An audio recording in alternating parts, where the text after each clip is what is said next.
Brána 36. Kríza. Prijímam nové.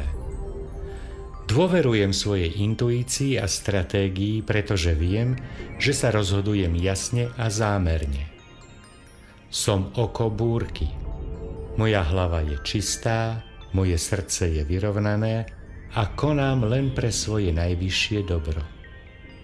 Som imúnny voči prejavom vonkajšej reality a viem, že som na ceste k vytvoreniu toho, čo zamýšľam. Moje presvedčenia sú neochvejné a vonkajšie okolnosti ma neovplyvňujú. Zadania. 1. Aká je vaša stratégia zvládania neočakávaných udalostí, chaosu a tragédie?